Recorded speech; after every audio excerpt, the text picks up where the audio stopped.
Isso é para nós. Primeira carta de Pedro, capítulo 2, versículo 4, diz assim: chegando-vos para ele, a pedra que vive, rejeitada sim pelos homens, mas para com Deus eleita e preciosa. Também vós mesmos, como pedras que vivem, sois edificados casa espiritual, para serdes sacerdócio santo, a fim de oferecerdes sacrifícios espirituais agradáveis a Deus por intermédio de Jesus Cristo. O que nós somos a partir de hoje? A partir do texto sagrado, a partir da nossa união com Cristo em sua morte e ressurreição. Sacerdotes. Sacerdotes. A distinção entre o clero e o que é laico, isso é um princípio católico, do qual Martim Lutero, em 1517, já batia nas teses, indo contrária a essa tradição, aonde o homem precisava de alguém para intermediar com Deus.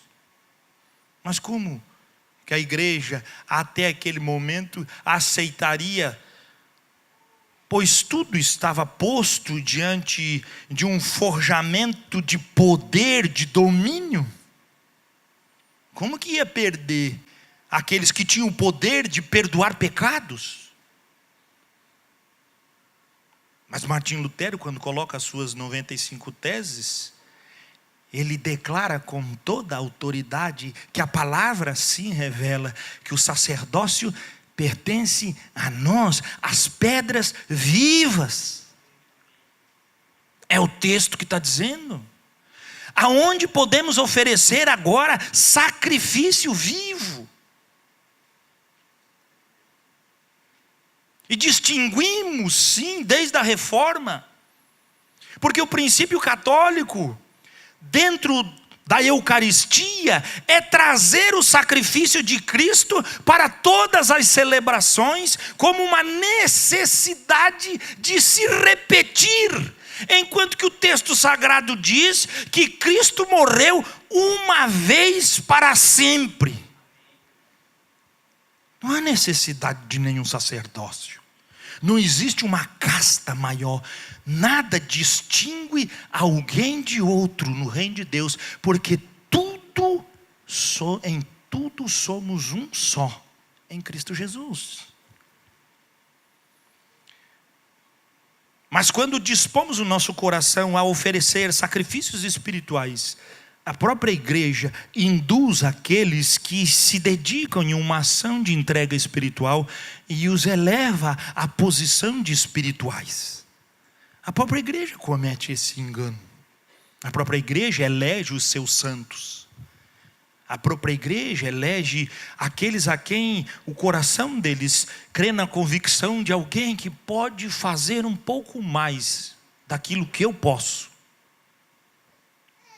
Às vezes coloca princípios, direções, conflitos, dos quais a palavra de Deus nunca deixou em nenhum momento manifestar alguém como mediador.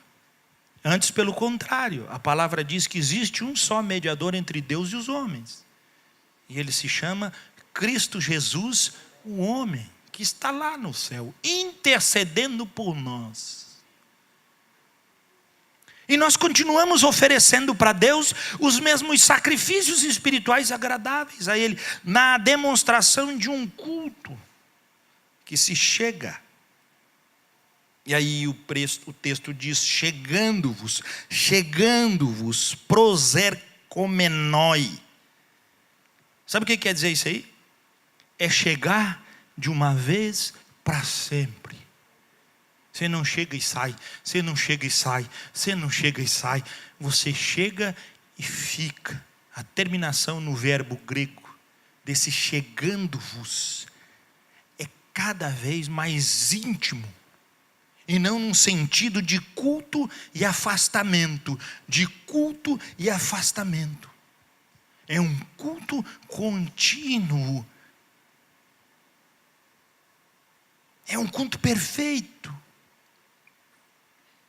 E a Bíblia define a igreja como uma casa espiritual, contrastando completamente contra a casa física. E Jesus, João no capítulo 1 do seu evangelho, ele diz que Cristo, ele era o verbo e o verbo veio habitar entre nós. A raiz de tabernacular-se. Ou seja, quando Jesus apareceu, o templo físico perdeu a sua eficácia. Agora passou o templo espiritual. Antes era um templo de pedras, agora é um templo de carne. Para que se cumprisse o que diz as Escrituras, e o seu nome será Emanuel, que traduzido quer dizer o Deus que está entaberculado conosco. Não existe essa palavra, mas vamos portuguesar. Ele virou um tabernáculo. E nós nos tornamos, o que diz Pedro, essas pedrinhas vivas, de um tabernáculo vivo. E Jesus andava, e onde Jesus andava, o templo ia. E a sua referência de templo, Jesus não utiliza mais para aquilo que estava em pedras, mas ele se referia sempre a si. A ponto de os discípulos contemplarem o templo e dizer que obra maravilhosa. E Jesus disse, ela vai ser derrubada. Mas quando derrubarem, e ele não se referia ao templo de pedra, ele referia ao templo que era ele próprio. Derrubem este templo, e em 3 dias eu reconstruo. Irmãos, nós não dependemos mais de ações voluptivas que se encontram ao caráter dos nossos olhos. Nós somos aqueles que andam por fé. Nós somos aqueles que rasgam o mundo sem ter a consciência do que vem depois, porque sabemos que o fim das nossas vidas é Cristo. Isso é o caminhar da fé. É isso que é ser pedras que se tornam vivas e que são um santuário para Deus. Esse é o culto que apresentamos ao Senhor de uma maneira eficiente, movida por sacrifícios. Que sacrifícios fizemos? O sacrifício da obra de Cristo. Não podemos começar e viver um culto se não for por Cristo. Não há culto sem derramamento de sangue. Não há culto sem sacrifício.